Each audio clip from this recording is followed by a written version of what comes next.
Manhattan. New York police say Lennon has been rushed to Roosevelt Hospital. We do not know his condition or the details of the shooting. New York police, they do have a suspect in custody and refer to him as a local screwball. No apparent motive. Again, John Lennon, the former Beatle, has been shot twice in the back, is now in a New York City hospital. There is no report yet on his condition. This has been a bulletin from ABC News. We now resume our regularly scheduled program. All right, as I mentioned, we will give you details on this story as they become available here at WPLJ. Once again, shocked to be on the air at a time to report bad news about John Lennon, and hopefully we will have some good news as his condition is made evident to all of us. Meantime, we'll continue with some music here from the Stones. As we all sort of bide our time and wait for a new news about John Lennon, the word is out that he has in fact been shot. Bob Capers, what further word have we? Well, police say a man tentatively identified as former Beatle John Lennon was shot and wounded on Central Park West tonight around 11 o'clock. He was rushed immediately in a police car to Roosevelt Hospital. That's where he now is. We don't know what his present condition is, but we were told that Mr. Lennon was shot in the back at least twice. Now, an officer at the 20th Precinct says the shooting occurred outside the Dakota. That's the historic luxury apartment house where Lennon lives with his wife, Yoko Ono, and the family. Police say they have a suspect. And they describe him as someone with a history of mental problems. No apparent motive for this shooting as yet. WPLJ's Gus Engelman is en route to the scene, and we should have an updated report shortly.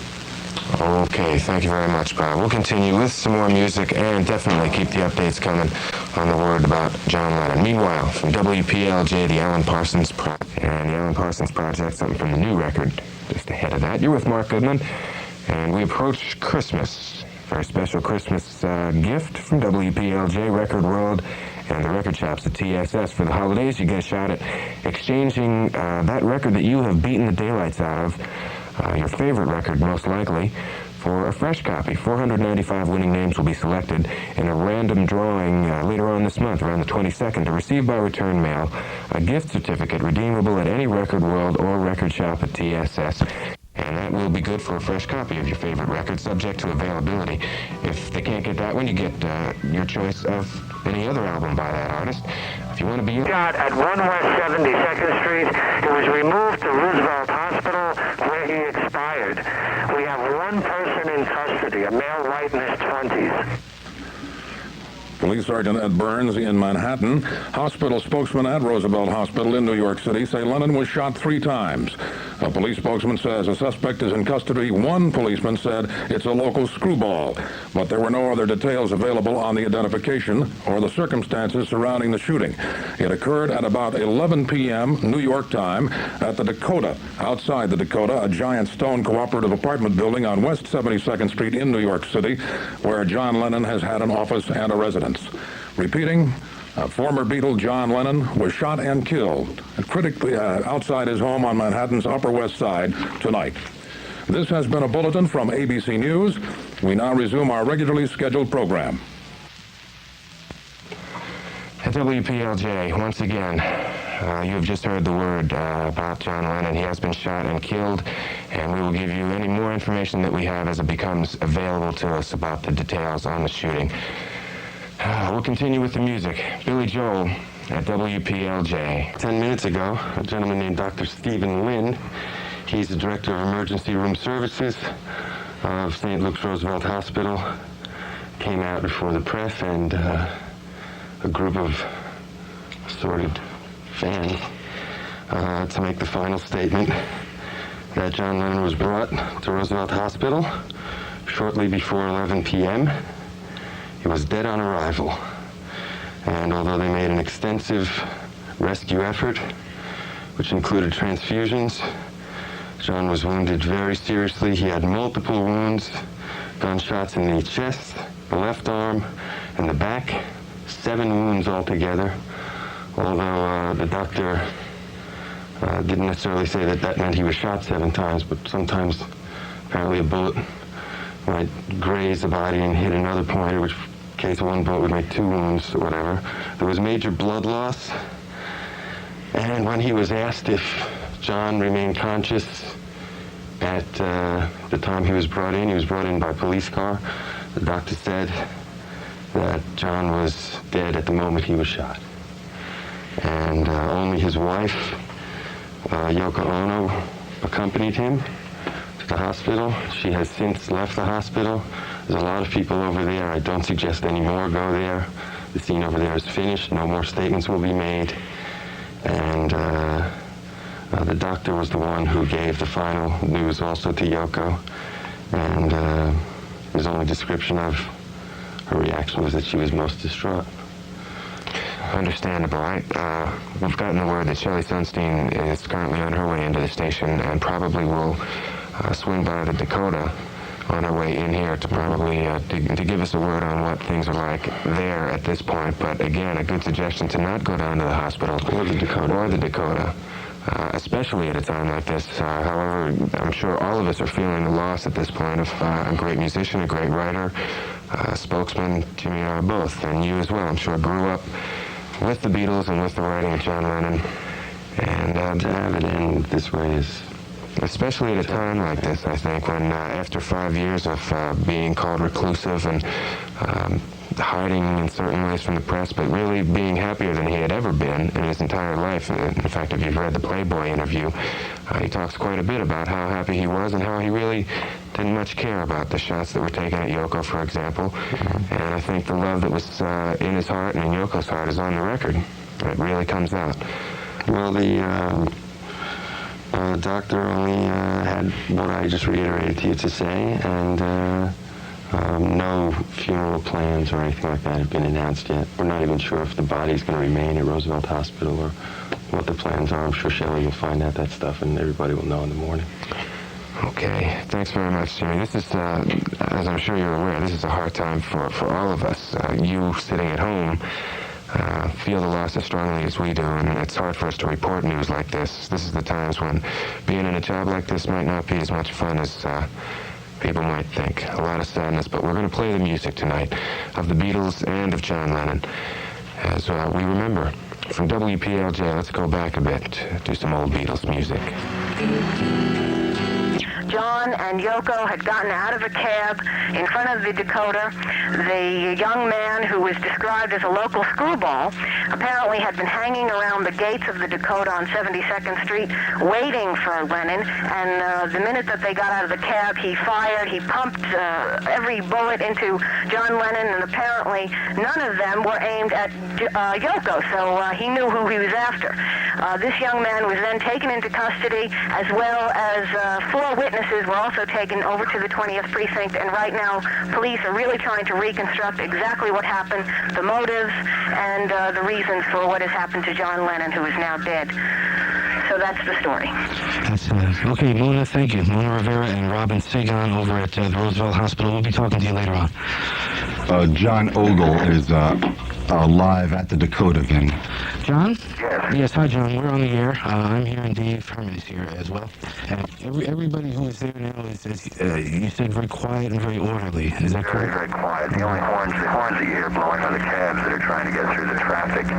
But people are running over to the Dakota. They're standing there. They're kind of watching the building, looking into the courtyard. They're not talking to each other. They're just standing quietly and watching. All right. Thank you, John. Okay. You'll be in touch with us, huh? Yes, I'll be talking to you soon. Okay. Bye-bye. This is WAWFM in New York. I'm Vince Scelsa. Dave Herman is with me. Scott Manning is here. It's friends gathered together to get through a night, to keep one another company on a very sad night. And I thought maybe we could talk to each other on the phone. So if you'd like to give us a call at 450-927. Outside a luxury New York City apartment house at this hour, they're not all rock and roll fans. They are young and old, rich and poor, black and white. The only thing they share is shock. Shock at the violent death of John Lennon at the age of 40. John Lennon, shot by an unidentified young man police call a local screwball. John Lennon, the force behind the Beatles, who in turn were the single greatest motivating force behind the changes in Western civilization over the last 15 years. The Dakota is one of the most renowned buildings in New York City, renowned for its luxury, its style, and its privacy. John Lennon had just returned home at the Dakota with his wife Yoko Ono when a man leaped out from the shadows and fired at him once, twice, 7 times. ABC's Ian Hunter picks up the story from New York's 20th Police Precinct. Lennon is said to have given the man his autograph earlier in the day. Lennon staggered into his apartment building after the shooting. Policeman James Moran, who was in the car that rushed Lennon to the hospital, told me Lennon was shot point blank. His shirt was red with blood. He was at best semi-conscious during the trip. John Lennon was pronounced dead shortly after arriving at Roosevelt Hospital in Manhattan. Lennon had lived in semi-seclusion in recent years, devoting himself to his wife and his young son. Only a few months ago, he returned to the recording studio. His album, Double Fantasy, had just been released.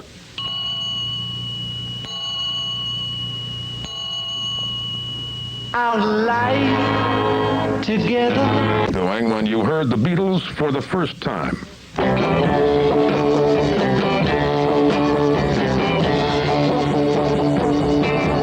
Button-down shirts, skirts for the ladies. Your idea of a good time might have been a Saturday night at the movies or the local bar.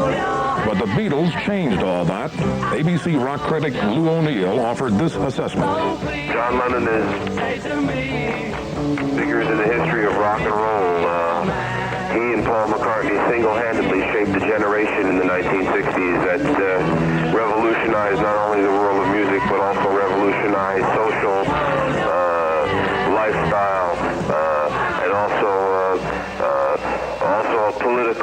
a political involvement that young people expressed in the late 60s and the 1970s. Ironically, Lennon was just making his comeback now. His return album, his comeback album was called John and Yoko, Double Fantasy, and it was just released, I'd say, about 2 months ago.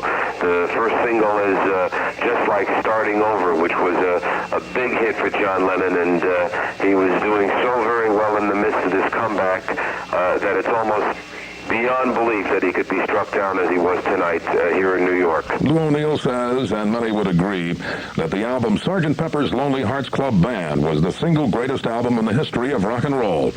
The Beatles, who had already changed the Western world's lifestyle, changed it again, abruptly shedding their boy-next-door image and appearing as full-fledged flower children, and the world followed them. Although the Beatles have been disbanded for 10 years, the world is still following John Lennon when he was shot last night. ABC television producer Alan Weiss happened to be at Roosevelt Hospital when Lennon was brought in. The hospital, which plays music in the corridors, the song that was playing on the music was All My Loving. They were still working on him. About 5 or 6 minutes after that, Yoko Ono began to scream, "Oh no, no, oh no, no."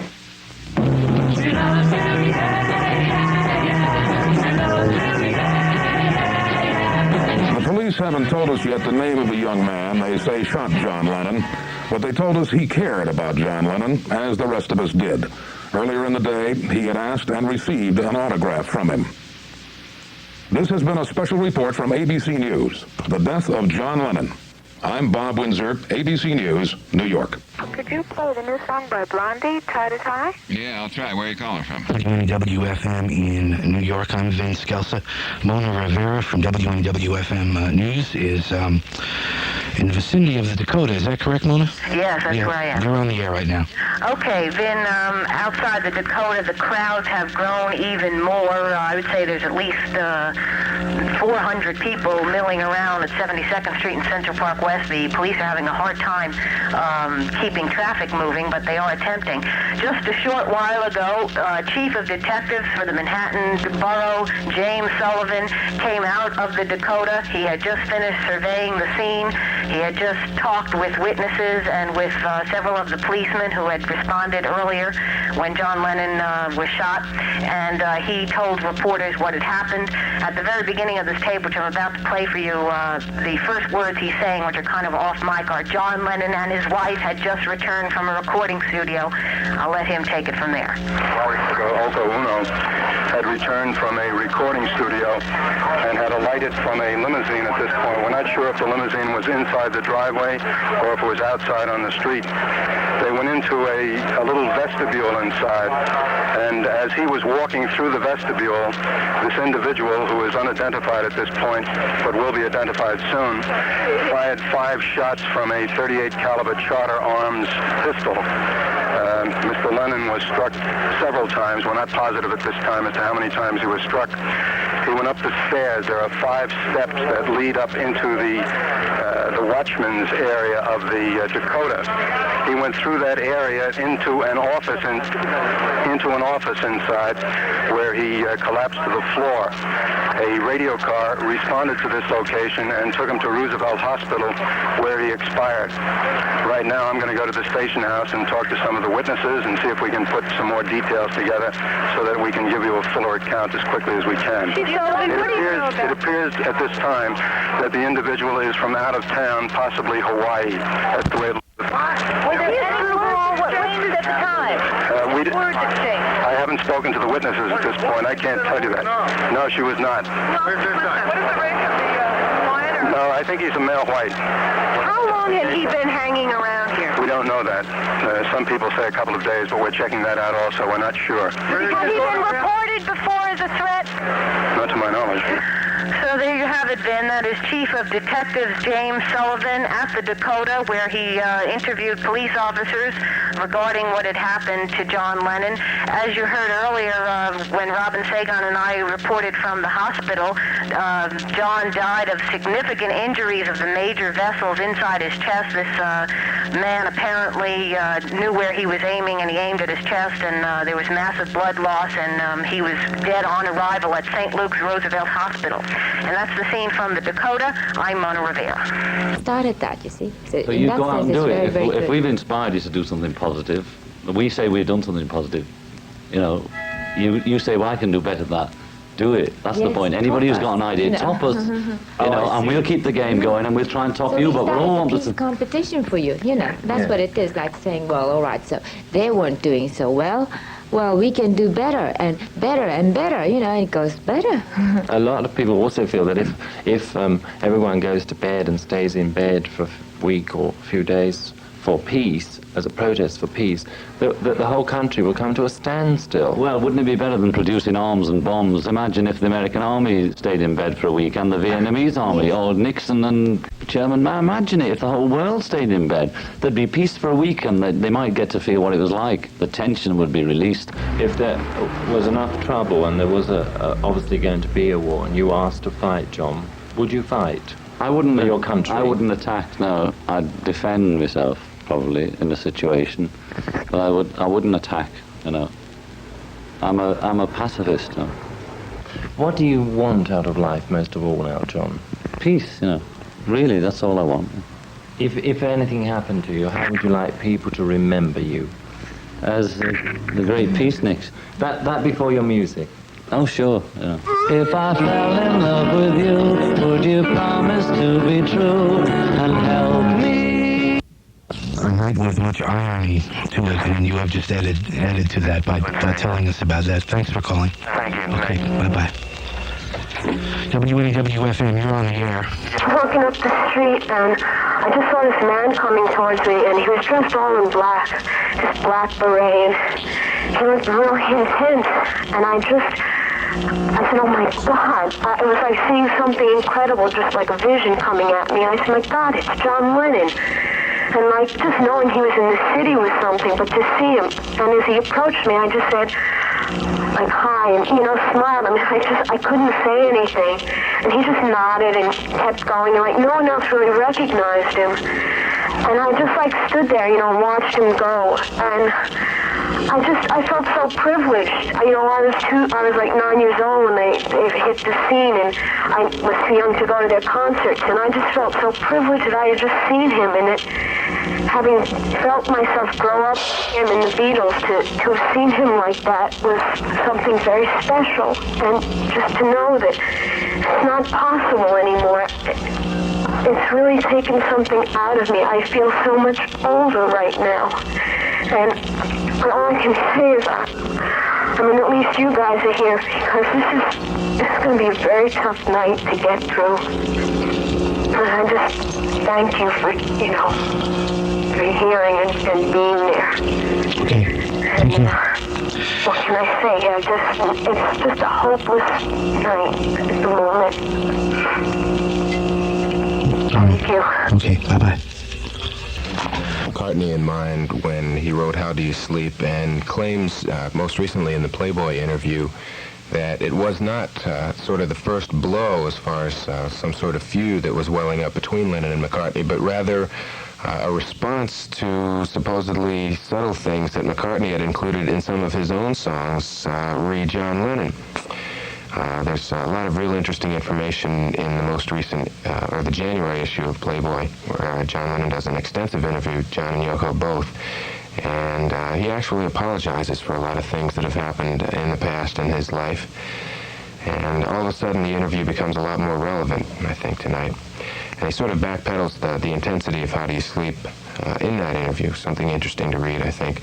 When John was going through his immigration problems, working like hell to stay in the United States and to become a resident and citizen of the United States, Neil Sedaka wrote a song for him called The Immigrant. And around that time, Jim Kerr did an interview with John Lennon, and they're talking about that song here from WPLJ. Hello, Jim. Hi, John. How are you? Okay, how are you? I'm doing okay. I was just talking with Neil Sedaka a few minutes ago. Yeah. And we talked about his new record, The Immigrant. Isn't that a surprise? And I was wondering what you thought of it. Is the song dedicated to you? I know. I think it's beautiful. I only found out yesterday. And I knew the song because I think I saw him do it on Dick Clark. I've seen him sing it somewhere anyway. Right, it was on American Dance Day on Saturday. Right. Oh, was it only that soon? Mm-hmm. Well, I had the album, so I sort of vaguely knew the song too, you know. Well, the thing... he called me and told me about it, right? Right. And I couldn't believe it. I said, really? Oh, that's beautiful. You know? Well, normally people call you and they want something, right? Very seldom somebody calls you and gives you something. I just think for him to do it, you know, it's just beautiful. Well, that's exciting, too, especially from an artist of his caliber. He was around making hit records when you were hanging out on the Liverpool alleys. You bet he was. I mean, I know his early work very well, you know. I mean, I don't know what air they have in Brooklyn, but they certainly breed them out there, don't they? You know, I mean, there's a lot of writers and stars come out of that place. Well, I just think it's really great, you know. I'm going to play the record for the people on the radio so they can hear it. And as far as your legal battles go, is everything going along? I read in the newspaper a few days ago that you were going to be able to have your representatives go through the government's files. Yeah, well, my instinct on that is they must have got rid of them. I don't know what my lawyer says about it. You know? Okay, well, John, thank you so much. It's a real pleasure, Jim. From the time that the excitement went down till the police got there, I would say it was about a good 3 minutes, and he waited there. And he was a young, preppy-looking white male, and they say that he's a local screwball from the area. That's all I got on it. Of course, Mr. Smith was describing the scene there about 2.5 hours ago. 3 hours ago, the scene right now at the Dakota, there are hundreds of people gathered outside the entrance to the building where John Lennon lived with Yoko Ono, many of them crying, of course. That's what's going on there, and that's all the details we know right now about what happened earlier tonight. As you know, we have dispensed with most of our regular programming since word of this tragedy first came to us, but we had a mini close-up scheduled for this hour, and perhaps it seems very appropriate to run this particular mini close-up at this particular time. A fatal prophecy.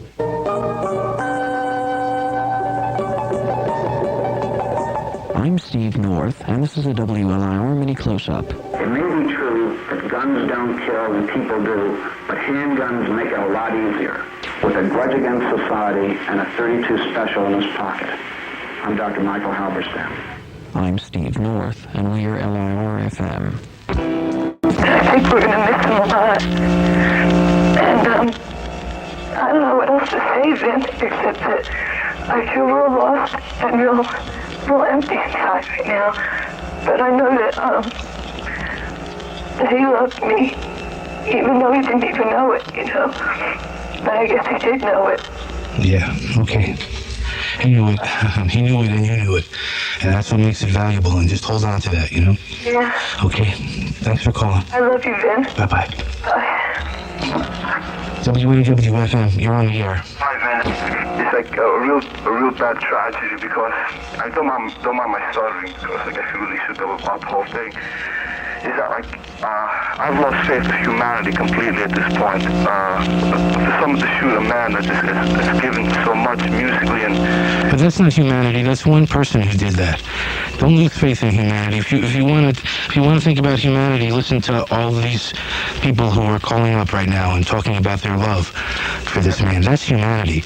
Yeah. The person who shot John Lennon and killed him is not a representative of humanity. The rest of us are. Don't lose your faith in humanity. He was a great guy, and I was fortunate enough to meet him a couple of times, and I've met a few other rock and rollers, and just the guy came off as such a really nice guy, and I just feel like it's a total loss, and I hope people learn to follow his philosophy of living one day at a time, because like, after all these years, he finally became 40 and he got his head together, and like somebody had to gun him down like that, and I just think it's a shame and a crime, and I hope his memory lives on and people just like take the good things and the bad things in stride and just like realize what kind of a man he was and what he offered and what he will offer from now on forever. To start their career.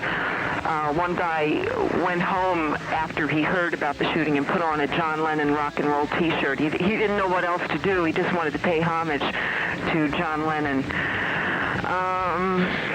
I think this is going to be one of those nights where, although you could say about, let's say, last night, that 30 days before last night, you wouldn't remember where you were, but 10 years from now, you're going to remember where you were on this night and what you were doing and when you first heard the news about John Lennon being shot, I think, because everyone, I'm sure, has stories about how John Lennon and the Beatles had affected them, without a doubt. I've been getting calls here in the studio all night long to that effect. There were some people who were comparing John Lennon really to Martin Luther King and other peace leaders. They were saying he was the one who was all for peace. Why is it that those are the people who get killed, get gunned down for no reason at all? And the timing of it seems to be real strange, too. The fact that John Lennon has been away from us for 5 years and really been a house husband. He's been away from the press. He's been away from the recording business. He's been away from everything except his wife and child for 5 years. And as soon as he emerges, something like this happens, which is a scary sort of a statement, I think, about what happens in the United States. Yeah, for sure. Let me just mention that there are police officers outside the Dakota who are keeping the crowd away from the courtyard. And they tell me they don't really care how large the crowd gets throughout the morning, and I assume this crowd will really mushroom because people don't know where else to go, who else to be with. But they said as long as they're calm and there's no problem, they're going to just let them gather. And they're having problems with cars getting through the street. It's on 72nd Street in Central Park West, and it's a very busy street. And people just keep spilling over into the street. But the police are reacting the same way that the people are out on the street. They're shocked. They like John Lennon. And it's almost as if it's a public wake. Okay. I think all we can do at this point is play a bit more music. Yes. Okay. Thank you very much, Shelley. Bye, Mark. At WPLJ, let's get back to some music from the Beatles. Accused of shooting and killing former Beatle John Lennon. This is John Bohannon reporting on the CBS radio network. Lennon was shot Monday night in front of his apartment building, the Dakota. Witnesses say the man had been waiting around in the entrance of the building for hours, and when Lennon arrived, he just opened fire. One official says it was a pistol, a .38. Lennon was rushed to a hospital for emergency surgery, but Dr. Steve Lenn says he believes Lennon died instantly of multiple gunshot wounds. He says police rushed Lennon to the hospital within minutes, but Dr. Lenn says he does not think there was any hope. The gunshot wounds were massive. Police have not identified the suspect except to say that he's in his 20s, apparently from Hawaii. Steve Young has more from a New York City police station. One police officer said this morning that the suspect is in his 20s, white, and had been hanging out outside the Lennon residence, the Dakota apartment building, for at least several hours, perhaps several days. He described the one person in custody as a psycho. He said the case is clear-cut because there were several witnesses. One of the first policemen to arrive at the scene said that John Lennon struggled from the sidewalk to the manager's office of his apartment building.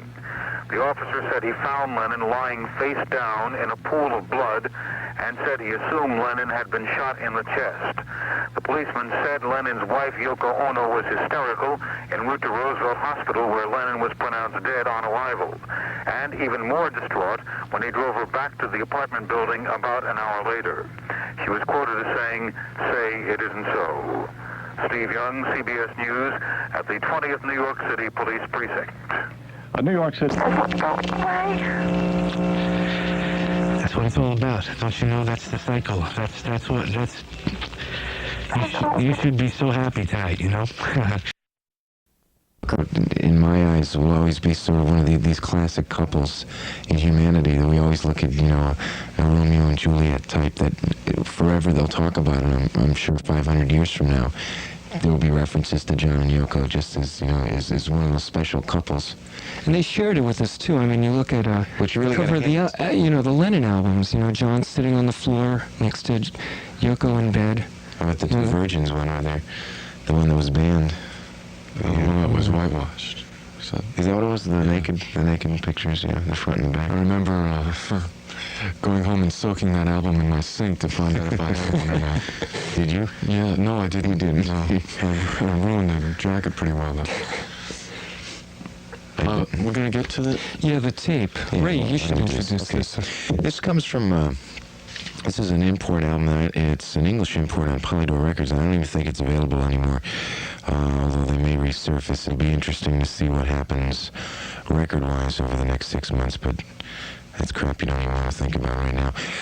But this record came out on Polydor Records. It's a 2-record set, each one of the Beatles getting a side, and it's David Wigg, who is basically a writer and has done some radio interviews and things, an English guy, and he managed to put together his interviews on a record, and there's some real hokey music in between. It's almost like, was that the Beatles Story album? Kind of an updated version of that. There's some goofy stuff, but in between that and some of his rather embarrassing questions, I think he has some silly questions.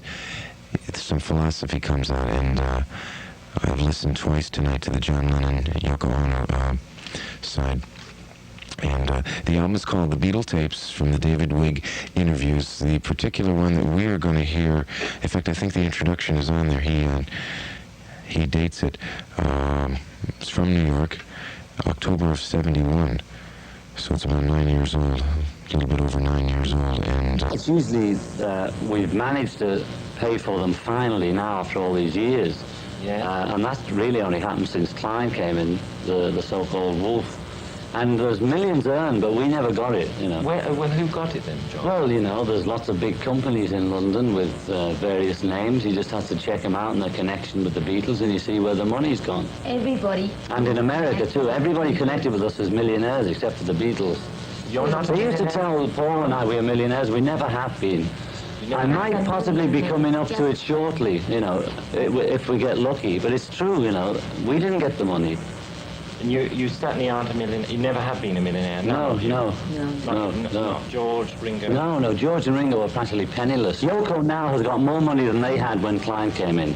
And that's in 2 years, you know. Yeah. And we were working 10 years, and the money was just... The wrong contrast, you know. You know, Brian was a beautiful guy, Brian Epstein, and he was an intuitive, theatrical guy, and he knew we had something, and he presented us well.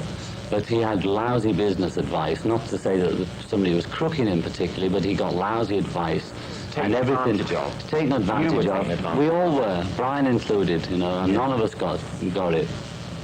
So, I mean, that's life. I mean, you know, it's no big news that some artist or some kids in showbiz got robbed, right? It's the same old story. The attitude is, if they have money, they won't work. Yeah. That's the old adage in show business. Yeah. If you give the kids money, or the star, or whoever he is, money, he won't work. That's not true. If you give an artist money, he's secure and he can work. It's the worrying about money and whether he's going to have to...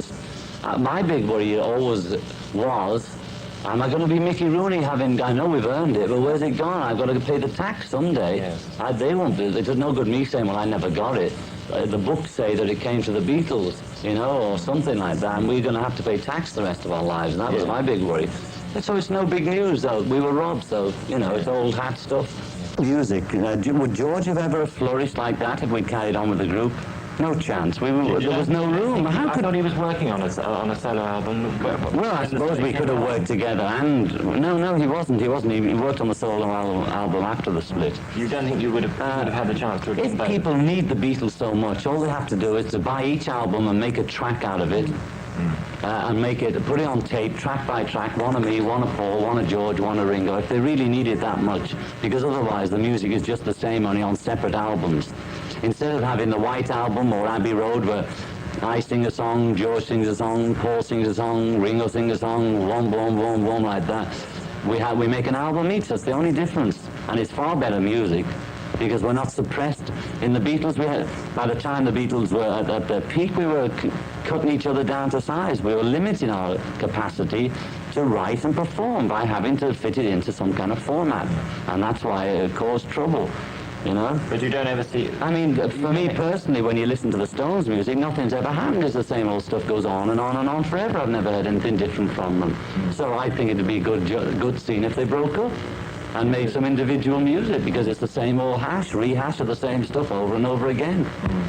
Upper West Side. The shooting took place at about 11 p.m. Eastern Time. Lennon took a number of shots in the chest at close range. He was taken to nearby Roosevelt Hospital, but pronounced dead on arrival. Dr. Stephen Lind, who tried to save John Lennon, said he simply lost too much blood. Numerous resuscitative efforts were made after his arrival in the hospital, including transfusions, surgical procedures, other procedures, but in spite of the effort of many physicians and after many procedures, we were unable to restore the life of Mr. Lennon. According to the police, the man who shot and killed John Lennon is Mark David Chapman. Chapman came to New York City reportedly a little over 1 week ago. He is young, 25 years old, and according to the police, he was from Hawaii. According to a number of witnesses, Chapman was seen at the Dakota a number of times, and he was there early Monday night. In fact, at 5 o'clock on Monday, Chapman caught up with Lennon again at the Dakota and got him to autograph a Beatles record. A little bit after that, Lennon went to a New York recording studio, the record plant, with Yoko Ono to begin working on the new single from the new album, Double Fantasy. John and Yoko left the record plant at about 10:30 p.m. on their way home to the Dakota. Reportedly, Chapman had been waiting for Lennon outside the Dakota. As John got out of his car, he walked inside, and Chapman followed him, called out his name, and fired at point-blank range. Lennon fell. Yoko screamed for help. Chapman, according to witnesses, threw the gun down and then simply stood there. Again, John Lennon is dead at the age of 40, the victim of a terrible tragedy, killed by a man the police have called deranged. And the police have now taken into custody Mark David Chapman for the murder of John Lennon. And that's news. I'm Bill Vitka from The Source. Playing John Lennon and the Beatles music all through the morning, throughout the Coffee with Kerr show, and trying to keep you abreast of any of the developments that might happen. Last night, we got the news at about 11:40 p.m. Eastern Time that John Lennon was indeed shot dead in front of the Dakota. And there are around 2,000 folks in front of the Dakota right now chanting, "Give peace a chance." And the police say, hey, it's cool as long as everybody else kind of remains okay and doesn't really carry on to a negative extent. You're allowed to do it, and they feel as much sympathy for the folks because they were into John Lennon's music as well. And it's funny, this summer I happened to be in town one afternoon. I picked up my wife early because I had a photo session, as a matter of fact, for the station. And we got into the car and we're driving towards the West Side Highway, and in the sky there's this plane skywriting "Happy Birthday John, Happy Birthday Sean," which was Yoko Ono's gift to her husband and son. It's very ironic. And I was also mentioning earlier that on the Abbey Road LP, it was around the time I was in college, and I happened to opt to stay at school for Thanksgiving. And that Friday night, we went down to a bar, and one of the local DJs from an Akron, Ohio radio station came to the bar and asked 5 oldies questions, which I promptly answered, and I won the Abbey Road album, and that's what we're listening to the entire weekend. But let's continue with music from the Beatles featuring John Lennon and John Lennon's own solo work here on WPLJ. This is "And Your Bird Can Sing" on WPLJ. After he had met Lennon, he walked away and he said out loud to himself, "Now I could die tomorrow and I would be happy." And he's sitting out there, and it's a sad night for rock and roll. And on one of the albums somewhere, there's something appears, and it's John is gone. Miss him. Thank you. Okay, thanks for calling. at Lennon outside the former Beatles' apartment, the Dakota, late last night. Tom O'Leary heard those gunshots and tells me he ran outside to find out what happened. He saw Mark Chapman being led away by the cops. The expression on his face was kind of a silly grin, and he was just kind of standing there, and the cops were just pushing him back and pushing him back. He not insinuating he was trying to get away, but they were just making sure that he was secure at that place. He seemed like he was in another world. I think he must have been a nut. I never seen him around here before. I went back. I saw him here. Did you hear what he said? You did see him? I didn't see what happened, but I saw him here all week. Yeah. Several people told me they've seen Chapman hanging outside the Dakota for the last several days. In fact, cops say he asked John Lennon for his autograph yesterday afternoon and got it. We don't know much at all about this guy. Cops call him a wacko. We know that he's an unemployed security guard. We know that he bought his gun just 6 weeks ago in Honolulu. But we don't know what he had against Lennon, and we don't know if he even confessed to the cops. The police are handling this case with kid gloves. One lieutenant says this is as important as the assassination of John Kennedy. I heard that sentiment repeated over and over again while I was outside the Dakota apartments earlier this morning. As one guy put it, growing with them, we're talking about this love, peace, this and that, and all of a sudden he's the man you don't want to be hit. He's the man who talked about all that, and he's the one who get hit. So, it's very, very, very, very, very sad. What are you going to do? Can't cry, it's like, I don't know. It's not good. It's not good what happens. Like every time there's one wonderful man, boom, gets hit. Can't relate to Kennedy too much, but you can relate to John Lennon very much, and we all can relate to him, all of us. Paul McCartney was pale and visibly upset when reporters caught up with him at his home in Sussex, England. Paul told reporters, "I can't take it in at the moment." McCartney said John was a great guy. He is going to be missed by the whole world.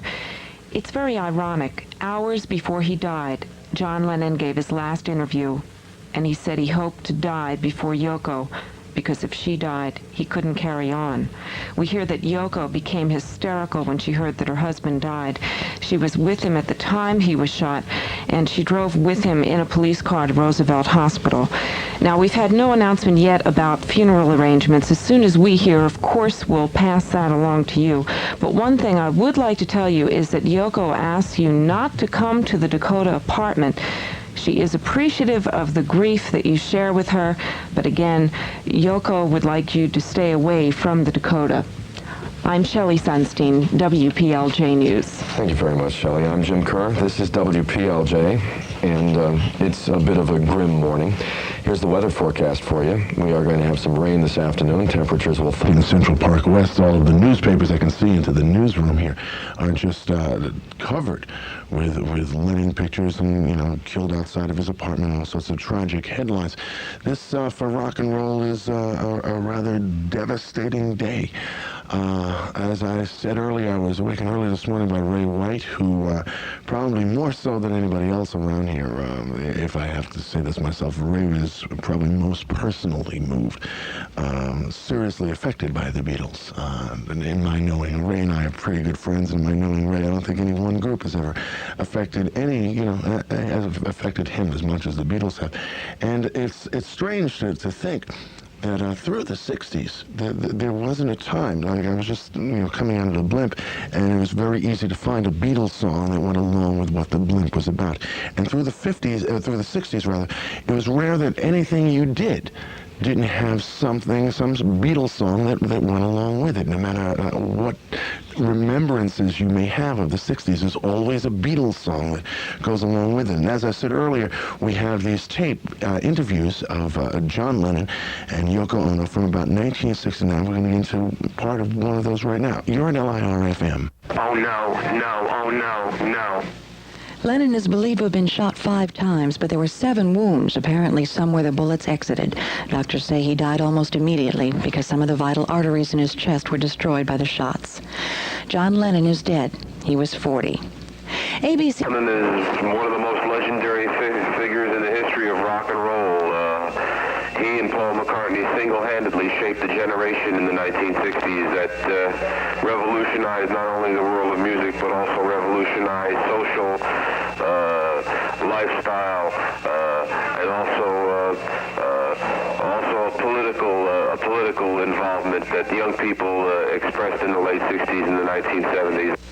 John's comeback album, just released weeks ago, is called John and Yoko, Double Fantasy. His first single in years is called Starting Over.